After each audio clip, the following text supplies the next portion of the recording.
terima kasih Bapak Sekretaris. Selamat malam, Salam. Shalom.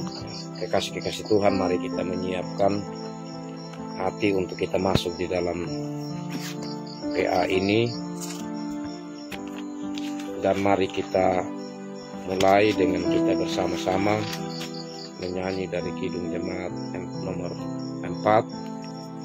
Kidung Jemaat nomor 4, bait yang pertama, hai mari sembah yang maha besar, dan kata-kata selanjutnya. Hai mari sembah yang maha besar, nyanyikan syukur dengan bergemar, terisai umatnya yang maha esa, mulia namanya, tatanya megah. Kita akan masuk dalam doa, dan saya mohon kesediaan Bapak Penatua David Aida untuk membawa kita dalam doa.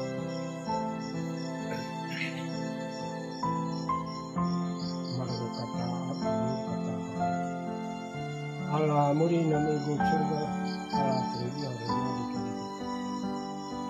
Kalau malam ini muri ibu maka Allah bagi ini,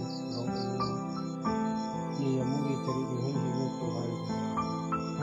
Muri nama ibu surga, ya wali muri itu bukan untuk iman itu kemudian wali ini. Muri tapi hati, Allah roti Tuhan dalam kita berkamu ini. Nama jari ini kembali kembali kemerakan tinggi dan terang tinggi nama muri yang Tuhan kembali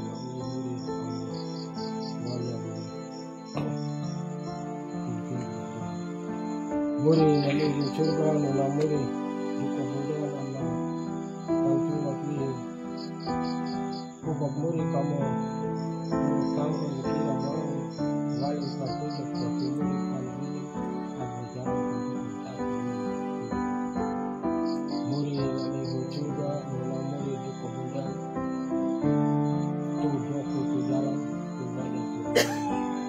muri dapat mutu berhati, mawali namun muri kamu akan dikawal lawan, mengapa muri lawan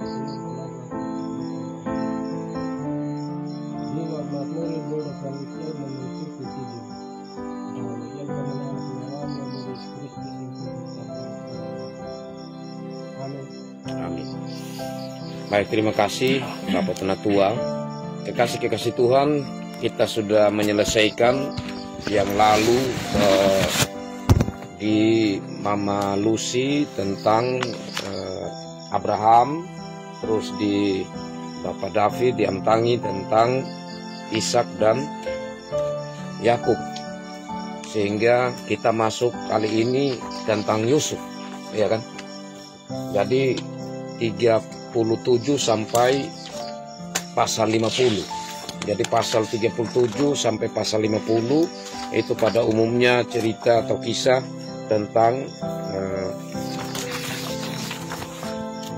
Yakub.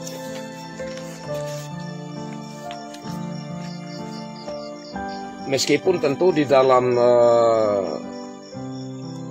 pasal 37 sampai pasal 50 ada sisipan-sisipan cerita tentang yang lain, ya, Yehuda dan lain sebagainya. Baik, kekasih Tuhan, mari kita bersama-sama melihat di Alkitab kita Kejadian pasal 39 yang menjadi bagian sebentar untuk kita renungkan bersama, untuk kita melihat apa-apa yang dapat kita petik khususnya untuk aplikasinya dalam hidup kita. Kejadian pasal 39.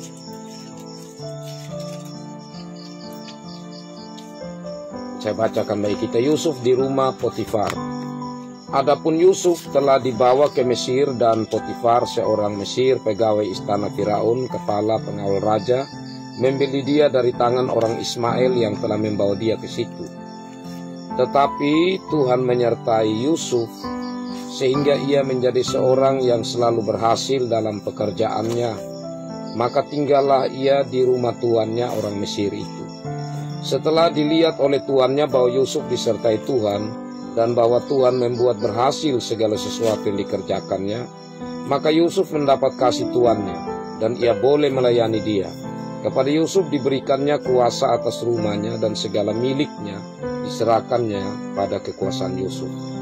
Sejak ia memberikan kuasa dalam rumahnya dan atas segala miliknya kepada Yusuf, Tuhan memberkati rumah orang Mesir itu karena Yusuf, sehingga berkat Tuhan ada atas segala miliknya, baik yang ada di rumah maupun yang ada di ladang. Segala miliknya diserahkannya kepada kekuasaan Yusuf, dan dengan bantuan Yusuf ia tidak usah lagi mengatur apa-apapun selain dari makanannya sendiri. Adapun Yusuf itu manis sikapnya dan elok parasnya.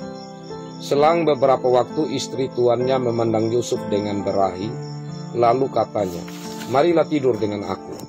Tetapi Yusuf menolak dan berkata kepada istri tuannya itu, "Dengan bantuanku, tuanku itu tidak lagi mengatur apa yang ada di rumah ini, dan ia telah menyerahkan segala miliknya pada kekuasaanku.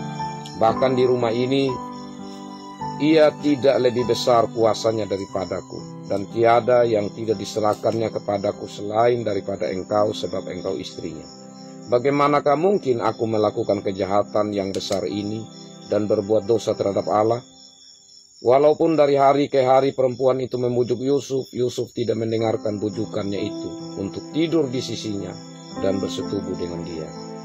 Pada suatu hari masuklah Yusuf ke dalam rumah untuk melakukan pekerjaannya, sedang dari seisi rumah itu seorang pun tidak ada di rumah.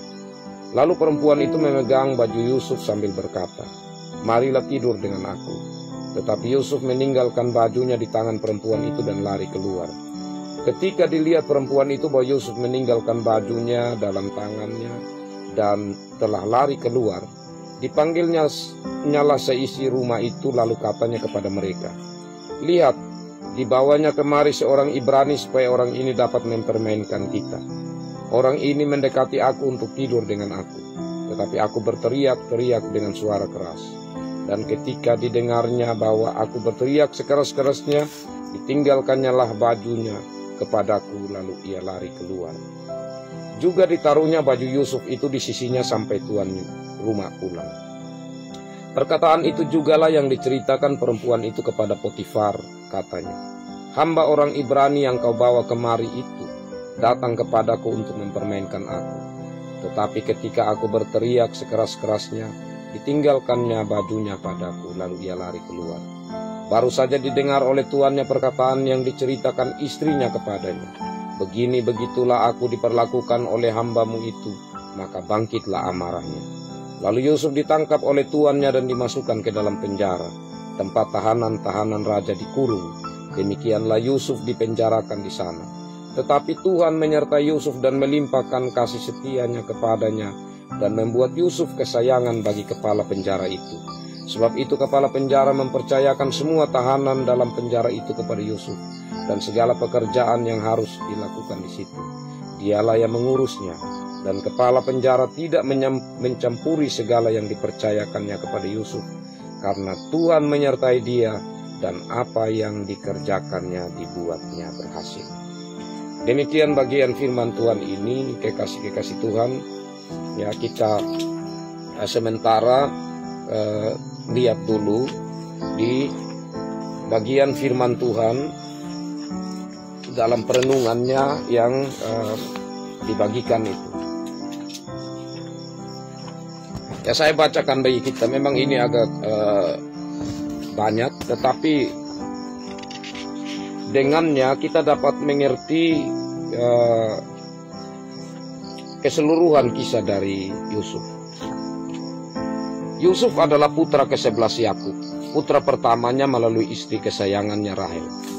Kisah Yusuf ditemukan dalam Kejadian 37 sampai pasal 50. Setelah pengumuman kelahirannya, kita melihat Yusuf berikutnya sebagai seorang pemuda berusia 17 tahun yang kembali dari menggembalakan kawanan domba bersama saudara-saudara tirinya untuk menyampaikan laporan buruk tentang mereka kepada Yakub. Ya, mereka seringkali menindas dia, sehingga dia kalau pulang bersama dengan kakaknya dia cerita kepada ayahnya. Kita juga diberitahu bahwa Yakub lebih mengasihi Yusuf dari semua anaknya yang lain, karena Yusuf lahir baginya pada masa tuanya, dan ia membuat jubah yang indah baginya. Kejadian 37 ayat 3. Saudara-saudara Yusuf tahu bahwa ayah mereka lebih mengasihi Yusuf daripada mereka, yang menyebabkan mereka membencinya. Itu Kejadian 37 ayat 4. Yang memperburuk keadaan, Yusuf mulai menceritakan mimpinya kepada keluarga. Ya, jadi yang menunjukkan bahwa Yusuf ini menjadi raja di mana mereka itu tunduk kepada dia. Jadi cerita tentang gandum, yang mana gandumnya sendiri yang berdiri, gandum yang lain sujud kepada gandum yang berdiri itu. Demikian pun bulan dan bintang, ya, yang terdapat dalam Kejadian 37 ayat 5-11. Ya, sempat bapaknya itu tegur dia, ya, karena tentu bapaknya juga tahu bahwa apa yang disampaikan Yusuf tentang mimpinya itu yang membawa saudara-saudaranya makin membenci dia. Kebencian terhadap Yusuf memuncak ketika saudara-saudaranya berencana untuk membunuhnya di padang gurun. Ruben, anak tertua, menolak pembunuhan langsung dan menyarankan agar Yusuf dilempar ke dalam sumur, karena ia berencana untuk kembali dan menyelamatkan anak itu. Namun saat Ruben tidak ada, beberapa pedagang lewat dan Yehuda menyarankan untuk menjual Yusuf kepada sebagai budak, ya, itu kepada musafir atau orang-orang yang membeli rempah-rempah, ya, rombongan atau khalifah Ismail waktu itu, ya. Ya, saudara-saudaranya menyelesaikan tugas itu sebelum Ruben dapat menyelamatkannya. Anak-anak itu mengambil jubah Yusuf dan setelah mencelupkan jubah itu ke dalam darah kambing, menipu ayah mereka dan mengatakan bahwa putra kesayangannya telah dibunuh oleh binatang buas. Kejadian 37 ayat 18-35. Yusuf dijual oleh para pedagang itu kepada seorang pejabat tinggi Mesir bernama Potifar dan akhirnya menjadi pengawas rumah tangga Potifar. Dalam Kejadian 39 kita membaca tentang bagaimana Yusuf sangat ahli dalam tugasnya, menjadi salah satu pelayan Potifar yang paling dipercaya dan ditugaskan untuk mengurus rumah tangganya. Potifar dapat melihat bahwa apapun yang dilakukan Yusuf, Allah berkenan kepadanya dan ia berhasil dalam semua yang dilakukan. Sayangnya istri Potifar berusaha merayu Yusuf. Yusuf terus-menerus menolak ajakannya, menunjukkan rasa hormat kepada tuannya yang telah mempercayakan begitu banyak hal kepadanya, dan berkata bahwa akan menjadi suatu perbuatan yang jahat dan dosa terhadap Allah jika ia tidur dengan istri Potifar. Kejadian 39 ayat 9 dalam bacaan tadi. Suatu hari istri Potifar menangkap Yusuf dengan jubahnya dan kembali melakukan rajuan seksual. Yusuf melarikan diri meninggalkan jubahnya di tangannya.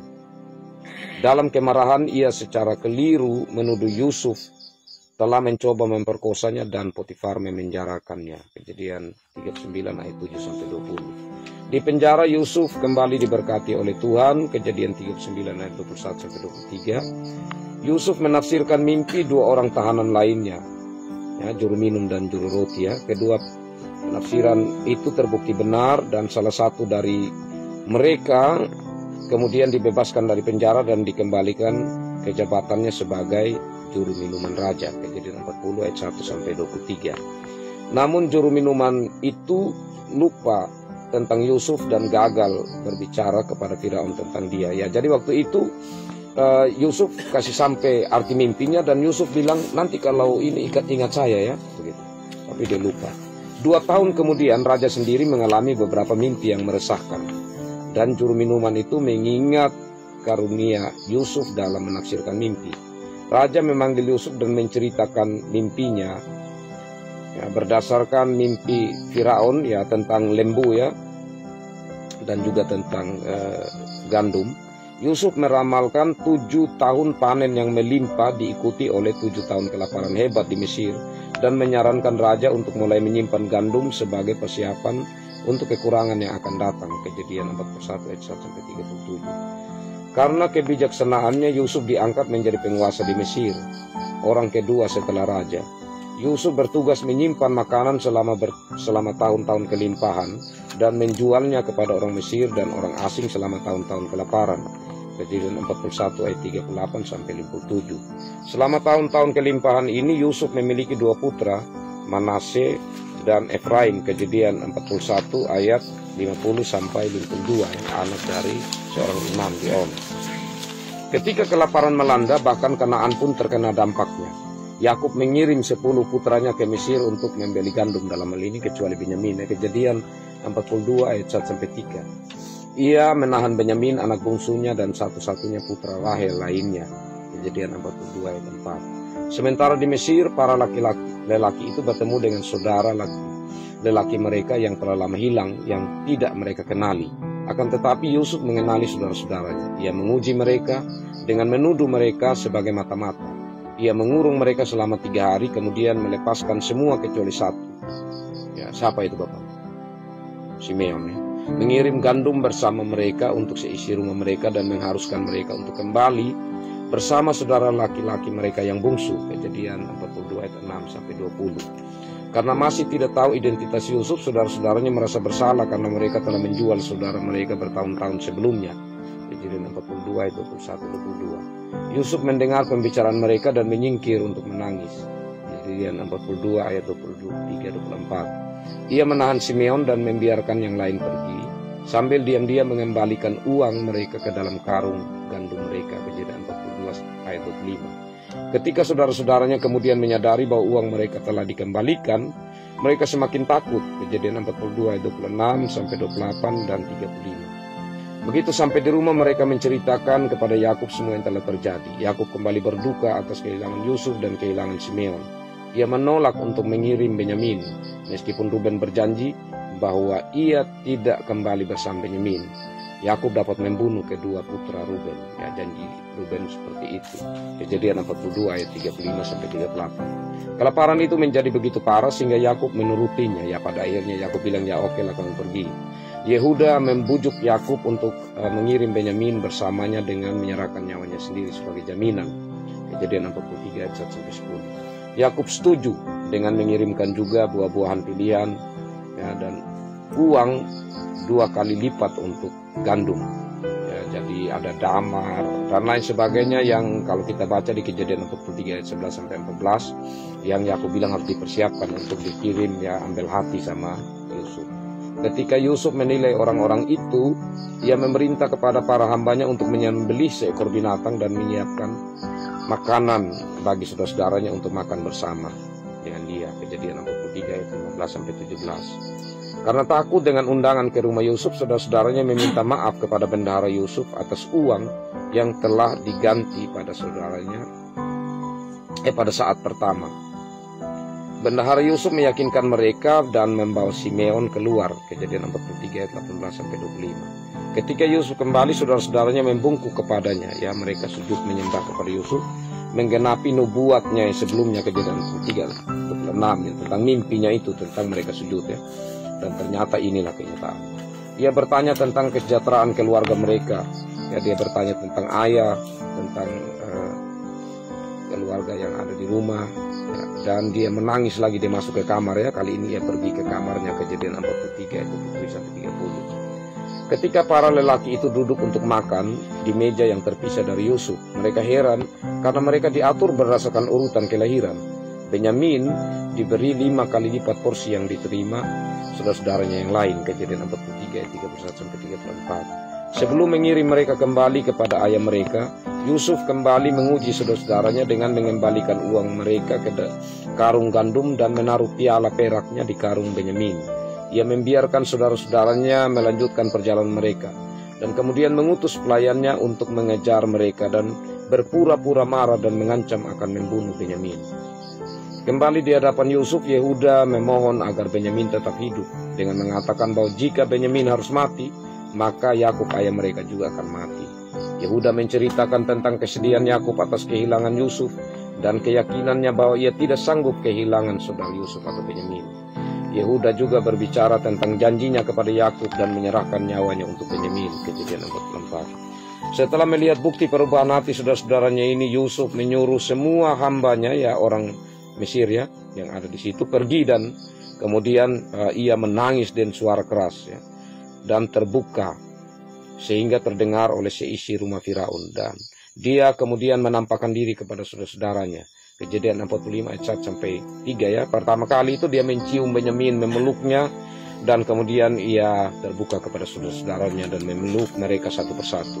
Dia kemudian menampakkan diri kepada saudara-saudaranya. Yusuf segera meyakinkan mereka, mengatakan kepada mereka untuk tidak marah pada diri mereka sendiri atas apa yang telah mereka lakukan kepadanya, dan mengatakan bahwa Tuhan telah mengutusnya ke Mesir untuk melindungi mereka. Kejadian 45 ayat 4 sampai 8. Jadi mengatakan kalau bukan Tuhan yang mengutusnya dari Mesir, maka mereka akan mati kelaparan semua. Yusuf menegaskan kembali pengampunannya bertahun-tahun kemudian setelah kematian ayahnya, dengan mengatakan bahwa meskipun saudara-saudaranya bermaksud jahat kepadanya, Tuhan telah merencanakan untuk kebaikan. Kejadian 50 ayat 15 sampai 21. Yusuf mengirim saudara-saudaranya kembali kepada Yakub untuk menjemput sisa rumah tangganya untuk tinggal di Gosen, di mana mereka akan dekat dengan Yusuf dan dia dapat menyediakan bagi mereka. Kejadian 49 ayat 9 sampai 47 ayat 12. Yakub akhirnya tinggal di Mesir beserta seluruh keluarganya. Jadi itu mereka waktu pergi ke Mesir ada 66 jiwa. Kalau tambah dengan Yusuf, terus dengan Manase ya, Efraim dan saudara anak Yusuf tadi dan istri Yusuf, maka 70 jiwa. Sebelum meninggal, Yakub memberkati kedua putra Yusuf dan mengucap syukur kepada Tuhan atas kebaikannya. Tidak pernah aku menyangka akan melihat mukamu lagi, tetapi sekarang Allah telah mengizinkan aku melihat anak-anakmu juga. Kejadian 48 ayat 11. Yakub memberikan berkat yang lebih besar kepada putra bungsunya, ayat 12 sampai 20. Kemudian dalam sejarah Israel, Efraim dan Manase, suku-suku Yusuf sering dianggap sebagai dua suku yang berbeda. Keturunan Yakub tinggal di Mesir selama 400 tahun sampai pada zaman Musa. Ketika Musa memimpin orang-orang Ibrani keluar dari Mesir, ia membawa jenazah Yusuf bersamanya seperti yang diminta Yusuf. Kejadian 50 ayat 24 sampai 25. Ya, bandingkan tentang membawa jenazah itu ya, yang diminta Yusuf, Keluaran 13 ayat 19. Dengan meminta agar ia dikuburkan di Kanaan, Yusuf menunjukkan iman yang besar bahwa Tuhan akan membawa umatnya kembali ke tanah perjanjian. Bandingkan Ibrani 11 ayat 22. Ada banyak hal yang dapat dipelajari dari kisah Yusuf. Sebagai orang tua kita memiliki peringatan mengenai pilih kasih Yakub dan dampak yang dapat terjadi pada anak-anak lain, seperti yang terlihat dalam kesombongan Yusuf di masa mudanya dan kecemburuan serta kebencian saudara-saudaranya. Kita memiliki contoh yang baik tentang bagaimana menangani godaan seksual. Ini lari. Kejadian 39 ayat 12. Ya, kita bisa lihat tentang hal godaan seksual itu di 2 Timotius 2 ayat 22. Dan kita memiliki gambaran yang jelas tentang kesetiaan Allah. Dia tidak meninggalkan anak-anaknya, bahkan di tengah-tengah penderitaan Tuhan menyertai Yusuf.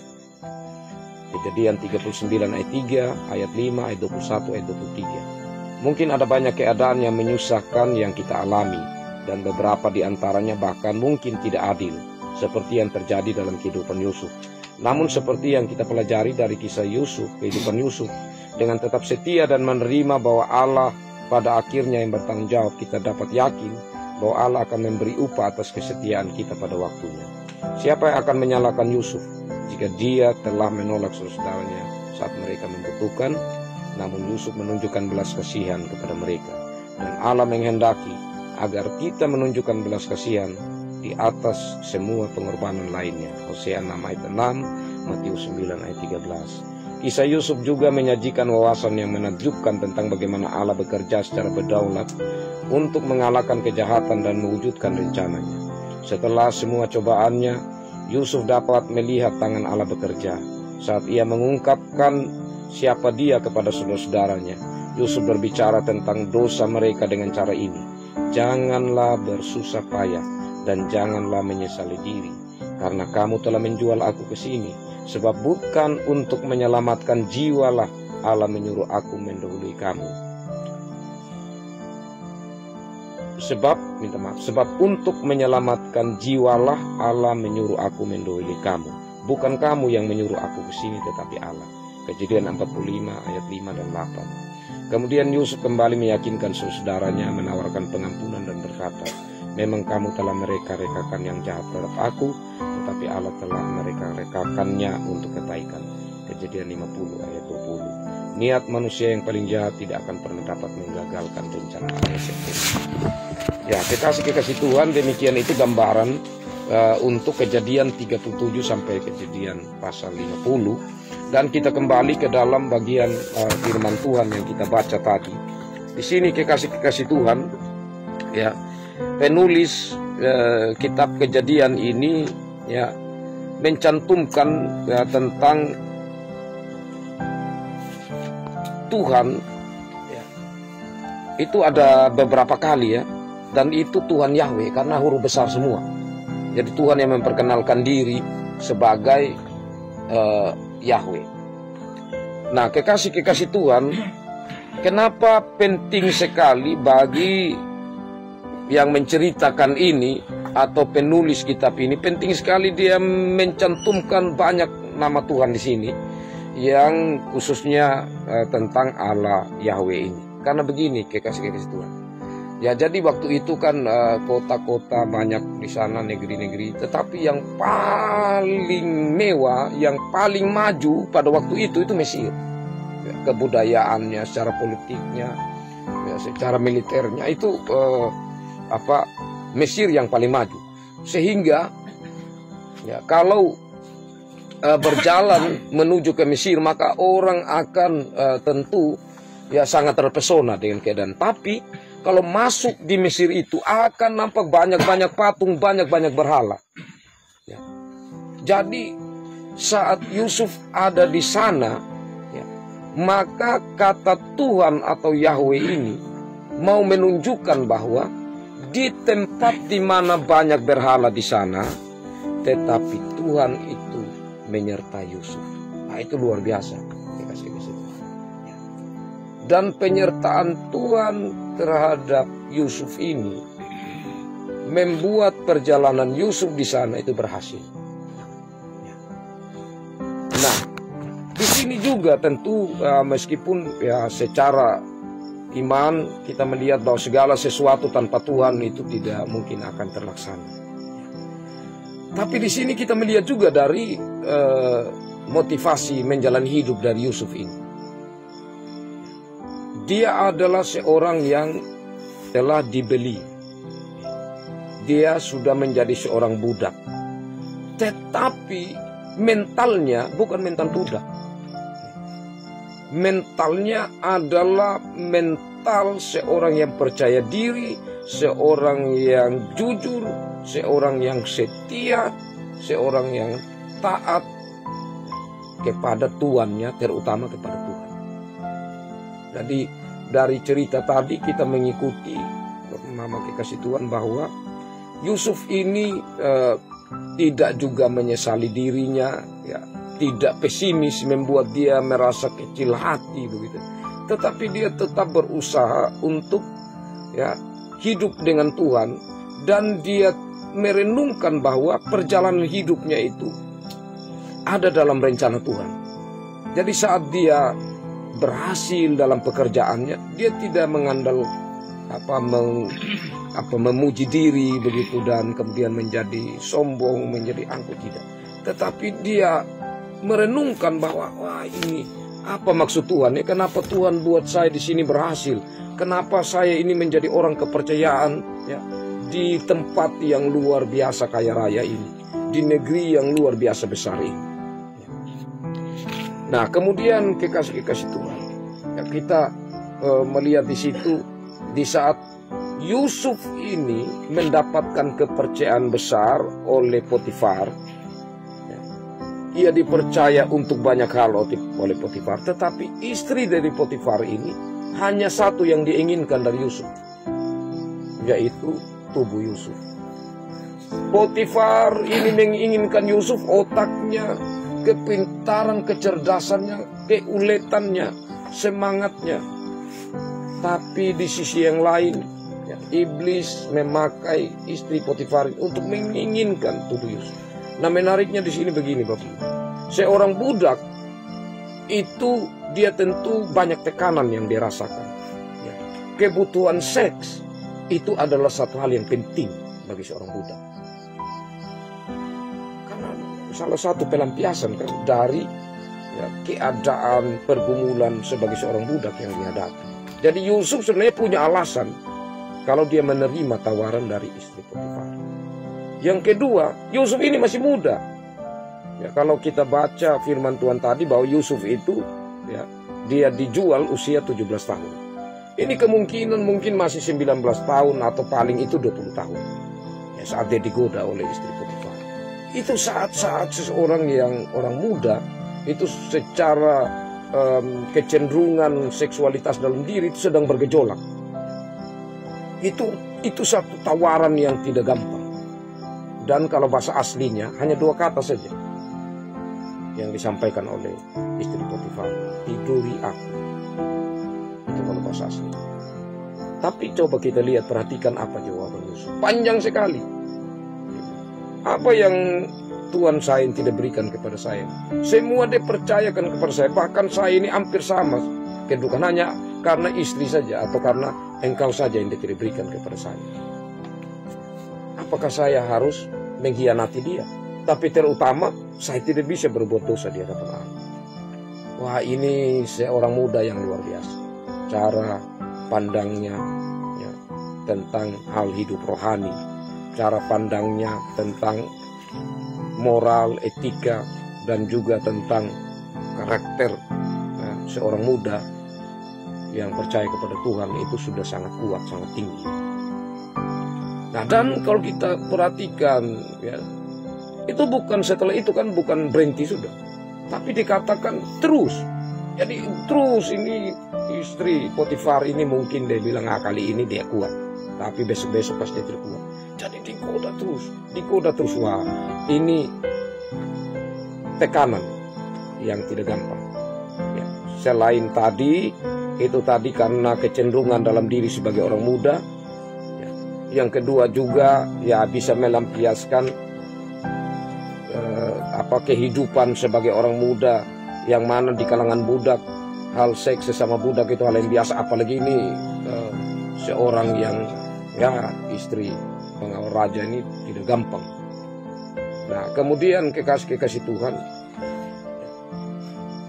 hal yang ketiga dilema juga sebenarnya, karena kalau sampai istri Potifar ini mengadu sama Potifar, tentu dia pekerjaan terancam.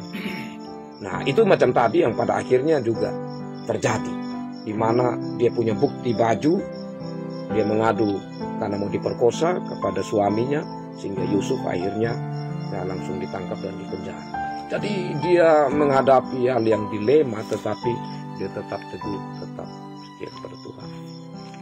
Nah, kekasih Tuhan, dari cerita firman Tuhan itu, ya, maka hal pertama yang kita renungkan di sini adalah dalam perjalanan kehidupan manusia, seberapapun ia mendapatkan tantangan hidup, tetapi kalau hidupnya sudah ada dalam rancangan Allah dan ia menyadari tentang rancangan Allah itu dan tetap berjalan berpegang teguh kepada Allah, maka ia akan mampu untuk melihat cara-cara kerja Allah di mana kehidupannya berhasil.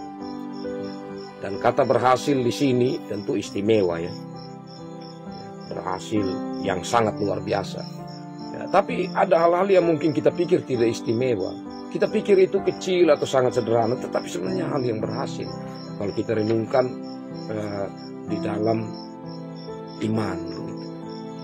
Nah, kekasih Tuhan, hal yang kedua ya, yang pertama tadi bahwa Tuhan punya rancangan dan bagaimana kita connect ya, kita terhubung dengan rancangan Tuhan untuk kita terus memahami bahwa Tuhan sebenarnya sedang menggiring kita kepada rencananya. Yang kedua, kita melihat di sini tentang ya, kebesaran jiwa dari seorang Yusuf. Jadi kita juga diajak, dipanggil ya, untuk dalam menghadapi tantangan hidup jangan cepat putus asa, jangan cepat kita lemah. Ya. Contohnya begini, Ya, kita ajak orang-orang dalam rumah tangga kita, ya ayo mari ikut gereja begitu, ayo datang, mari kita setia, atau kepada tetangga kita atau kepada mereka yang ada di WA kita. Ya, berulang-ulang ya, tapi mereka tidak setia, jangan patah hati. Tuhan punya rencana untuk kita, lakukan saja apa yang menjadi bagian kita. Sisanya Tuhan yang akan menyelesaikan, atau Tuhan akan membantu kita untuk apa yang menjadi tugas panggilan. Nah, jadi di sini optimis ya di dalam menjalani hidup, melewati tantangan itu hal yang sangat penting. Nah, yang berikut ketaatan kepada Tuhan dan juga kepada siapa yang Tuhan percayakan kepada kita. Ya, jadi dengan kita taat dalam pelayanan, sebenarnya kan kita sudah taat kepada Tuhan yang memberi pelayanan itu kepada kita. Ya, taat menjalankan kunjungan, menjalankan PKS dan lain sebagainya. Nah, yang berikutnya kekasih-kekasih Tuhan juga dalam ketaatan itu ada kesetiaan, ada komitmen ya, untuk terus ya, melakukan apa-apa yang menjadi tanggung jawab kita ya, karena disitulah kita akan melihat tentang keberhasilan dari apa yang kita bersama-sama perjuangkan di dalam tuntunan Tuhan. Jadi contohnya begini, kalau bagaimana jemaat ini nanti bertumbuh ya ke depan, kita pasti turut bangga. Terima kasih Tuhan sudah mempercayakan. Tapi orang-orang yang tidak serius terlibat, dia mau bangga apa ya? Apa yang mau dibanggakan? Yang tidak setia itu tidak menikmati. Tapi macam kita yang secara serius, terus kita pasti merasakan, terima kasih Tuhan, ada pertumbuhan dari jemaat itu, ada keberhasilan yang kita nikmati bersama. Nah, kemudian kekasih Tuhan dalam perjalanan pelayanan kita, godaan-godaan dari iblis dengan memakai berbagai cara tidak akan pernah berhenti. Tapi maukah kita seperti Yusuf ini untuk terus tegar, untuk terus berjuang ya, melawan berbagai godaan-godaan yang ada.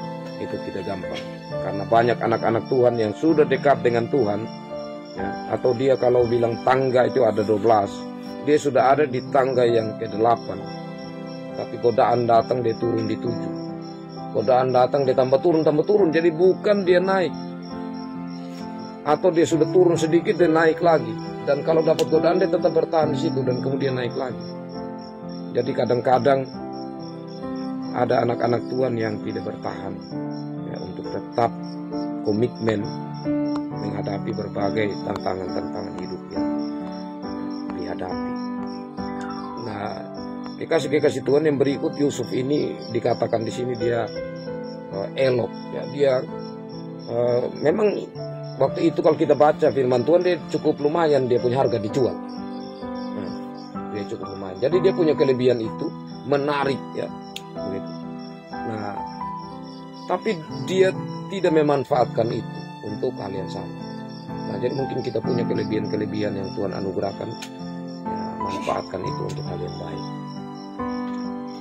Nah, yang terakhir kekasih-kekasih Tuhan, kalau kita melihat dari bagian firman Tuhan ini, kita dapat juga belajar tentang hal mencari tahu apa yang berita-berita yang kita dengar. Karena kalau macam kita perhatikan, Potifar ini dia langsung dengar dan suruh orang tangkap Yusuf, tidak mencerna, tidak lagi mencari tahu ya. Itu kan satu kesalahan yang dilakukan oleh Tuhan. Sebenarnya dia harus mencari tahu dulu. Apalagi Yusuf ini dia sudah percaya selama itu. Ya, kadang-kadang begitu. Kadang-kadang kita cepat mendengar dan mengambil kesimpulan tentang sesuatu. Ya, karena itu firman Tuhan mendengar lebih baik sedikit berkata-kata tetapi, atau lambat berkata-kata tetapi lebih banyak kita mendengar. Jadi di situ diajarkan juga tentang hal ini. Nah, kemudian yang paling terakhir kita melihat bahwa ya bukan di satu tempat saja. Kalau kita lihat Yusuf sebenarnya sudah protes sama Tuhan kan, Tuhan saya sudah buat yang baik dan Potifar ini tidak mencari tahu, menjebloskan saya di penjara. Sebenarnya dia harus kecewa di situ, tetapi tidak. Malah di ayat terakhir, dan kepala penjara tidak mencampuri segala yang dipercayakan kepada Yusuf. Dia percayakan segala sesuatu, bahkan dia karena saking percayanya dia seperti lepas tangan. Seperti juga di Potifar tadi, hanya Potifar yang urus dia makan minum saja, hal lain dia percayakan semua. Nah, jadi Yusuf ini di mana saja di tempat dia berada, bahkan di penjara itu kan tempat yang susah, tempat yang sulit, tempat yang penuh dengan godaan di situ. Ya, tetapi dia tetap menampilkan orang yang komitmen dengan karakter. Nah, kadang-kadang macam begini, Bapak. Di saat kita bertemu dengan orang yang ini kan kita perasaan begitu, nah kita diam saja atau kita tidak tegur karena perasaan. Kita masuk di kelompok yang satu lagi begitu, kita ada di sana dan kita merasa bahwa ya tidak apa-apalah. Contohnya orang judi itu masuk di kelompok itu, ya ikut lagi main judi, itu tidak bisa menjadi terang di situ. Tapi Yusuf ini di mana saja dia berada, dia tetap menjaga hidupnya. Dia tidak enggan untuk menyatakan kebenaran di sana. Jadi kekasih-kekasih Tuhan, lewat ini juga kita dipanggil ya untuk dimanapun kita berada, ya, kita tetap menjaga kehidupan rohani kita, sehingga di tempat yang mungkin di sana remang-remang apa bahkan gelap, kita hadir menjadi terang. Ya, demikian itu kekasih-kekasih Tuhan yang dapat dibagikan bagi kita dalam kesempatan indah ini. Dan saya berikan kesempatan untuk kita berbagi bersama, baik itu mungkin lewat pernyataan-pernyataan atau tambahan-tambahan, berbagi berkat firman, dan juga mungkin ada pertanyaan-pertanyaan untuk kita sama-sama berdiskusi. Baik, saya berikan kepada kita semua kesempatan. Saya mulai dari Om Cesar, ada Om Redi,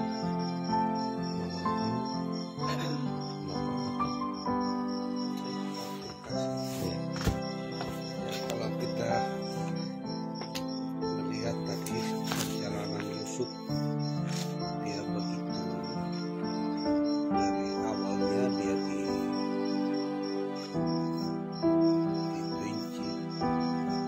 dibuang, dia dijual.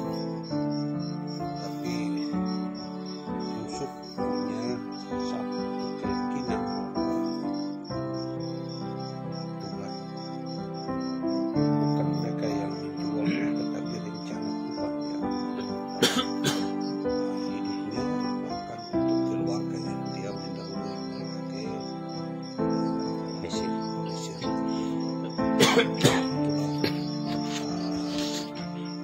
Prinsip hidup yang dia pegang, walau memang pada akhirnya dia mendapatkan cobaan yang lebih berat dari seorang Istri Potifar. Potifar, dimana dia mendapatkan godaan-godaan. Kalau secara manusia dia pasti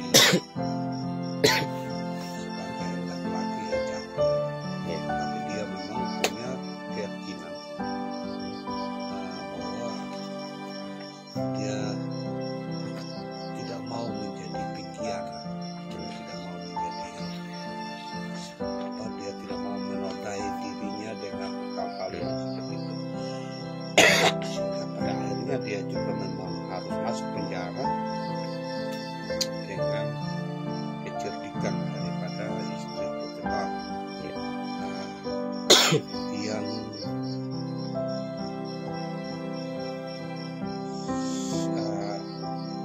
yang saya tidak terlalu menanyakan apakah Yusuf pada saat itu ketika dia ketika istri Potifar mendapatkan keuntungan juga,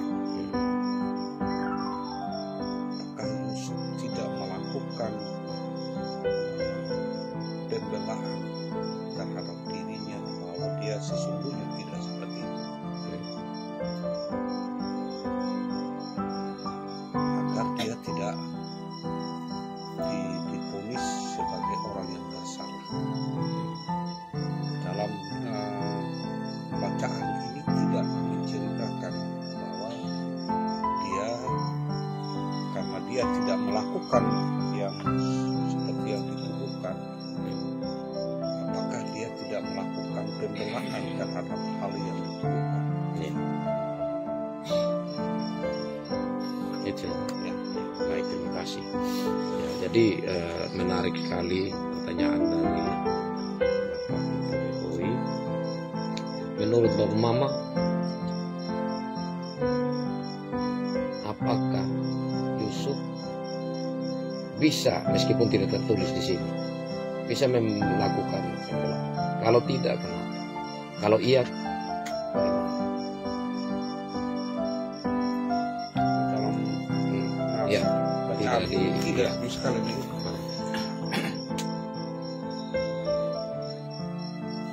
Jadi begini Bapak, dia ini seorang budak. Seorang budak itu tidak punya hak untuk membela diri. Ya, begitu.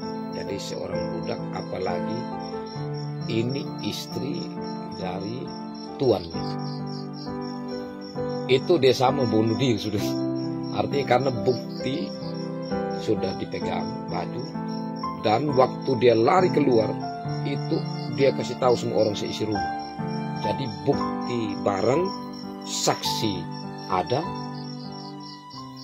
Sebagai pertama, seorang budak tidak berhak untuk dia membela diri.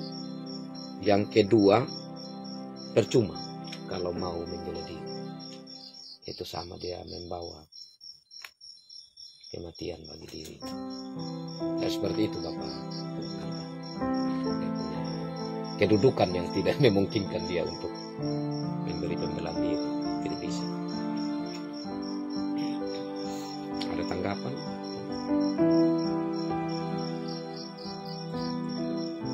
Dari posisi budak. Nah, budak itu yang nanti kita akan lihat juga kalau nanti sampai di PB tentang seorang yang kemudian lari dari tuannya dan dia bersama-sama dengan Paulus di penjara. Tapi di penjara itu dia dekat sekali dengan Paulus, dan kemudian Paulus kirim dia kepada tuannya dengan surat. Nah, karena kalau orang yang lari itu tetap dia akan diketahui budak yang lari, karena dia ada juga budak dulu yang ada cap macam ini kuda. Jadi di tuan jelas apa. Jadi iya. Dan budak itu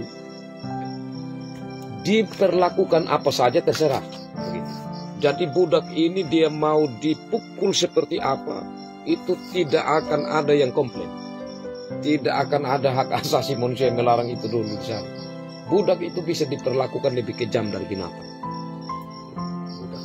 Ya, posisinya sangat-sangat ya artinya kan sudah dibeli, gitu, tidak bisa buat apa-apa lagi.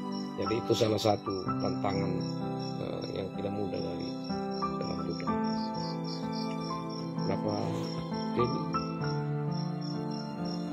Jadi dari yang bisa berkembangnya, Ya. karena dia langsung tangkap dan dimasuk ke penjara. Artinya Firaun juga tidak Ini Potifar. Potifar tidak menyadari kalau ini Yusuf tadi tidak bersalah, kan dia diceritakan itu. Iya. Karena kalau si Yusuf ini dia Potifar tahu karena dia bisa percaya ya mungkin bisa sedikit keluar dari penjara juga selalu ditahan.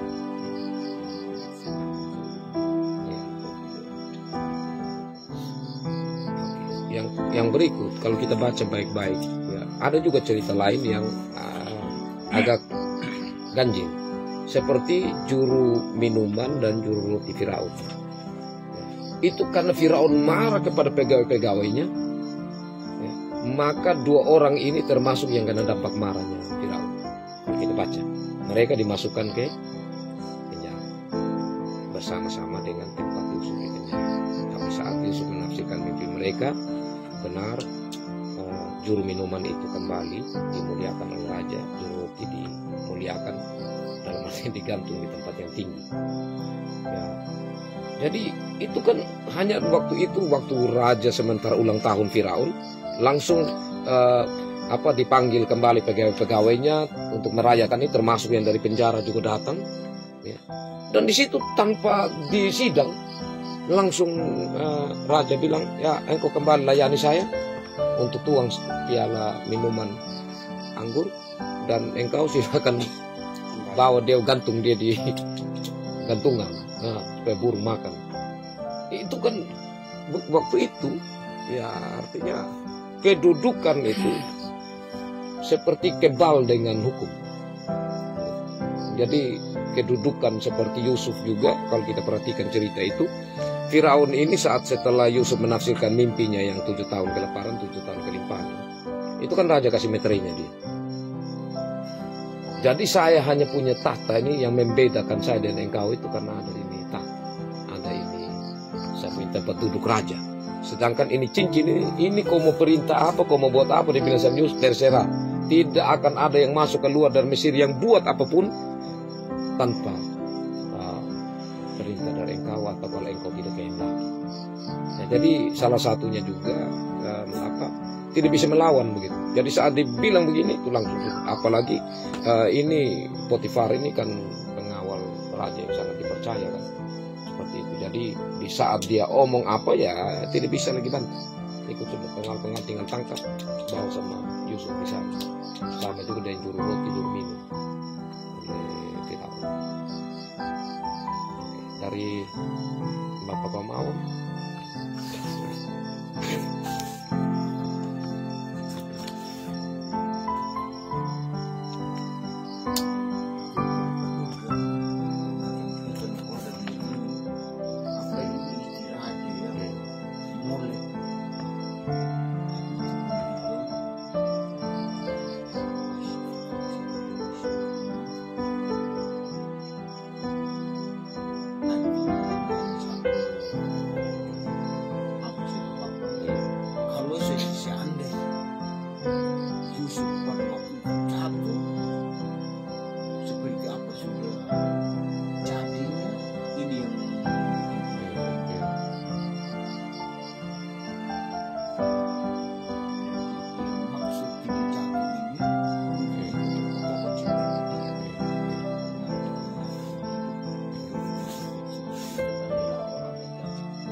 Baik, terima kasih dari Bapak Pamawan. Jadi tentang mawas diri, memikirkan konsekuensi.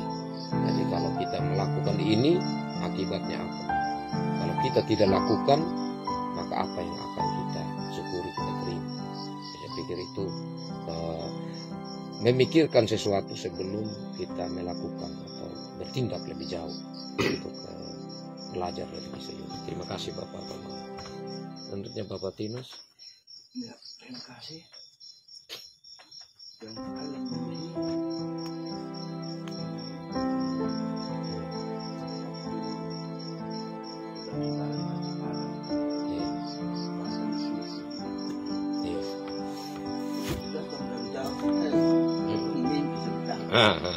tukang mimpi investasi kita bunuh dia supaya dia sampai nanti dia meninggal lebih rencana juga sudah.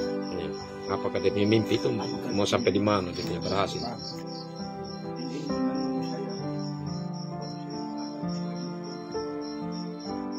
dia rencana sudah mau bunuh.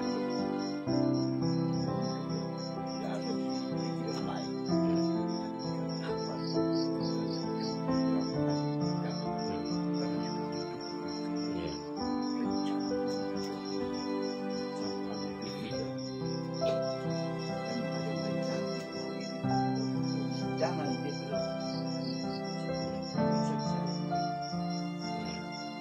Baik, terima kasih.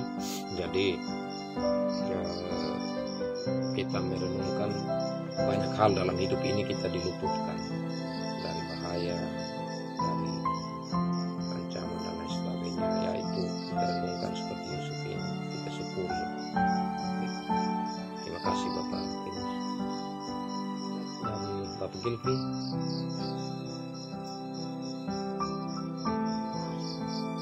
Bapak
karena itu mereka diuji oleh Yusuf untuk Yusuf melihat apakah mereka menyesal. Dan ternyata yang pertama itu ujian yang pertama ditahan Simeon itu mereka betul-betul stres. Ya, mereka sempat merasa bahwa ini sudah diketahui perbuatan yang lalu. Nah, saat lagi waktu piala Yusuf itu dia suruh taruh di kalungnya Benyamin, dan akhirnya mereka semua harus kembali untuk menghadap Yusuf lagi. Ya, Yusuf melihat di situ bahwa mereka betul-betul tidak menyesal, terlebih khususnya saat Yehuda menyampaikan banyak hal. Itu dia tidak tahan. Jadi dia melihat bahwa situ ada penyesalan. Ya sebenarnya yang paling penting di situ dalam kasus Ibrani, kalau sudah melakukan satu hal yang salah untuk membangun satu perdamaian itu dua hal. Yang pertama ada penyesalan. Yang kedua melihat semua hal positif bahwa ini ada di dalam rancangan Tuhan. Itu baru bisa kembali ada kesatuan persaudaraan. Saya pikir itu pelajaran penting ya bagi kita. Bapak David, Mas, terakhir Om Dar, ada, Mas. Oke, baik, terima kasih. Banyak hal ya kita dapat buat tema-tema dari cerita ini dari Yusuf ini di Kejadian 37 sampai 50. Dan terima kasih Roh Kudus Tuhan yang sudah menolong kita sehingga kita bisa berbagi baik dalam bentuk pertanyaan, pernyataan untuk memperkaya kita bersama. Tuhan memberkati firman-Nya. Tuhan memberkati firman-Nya dan memberkati kita semua. Amin.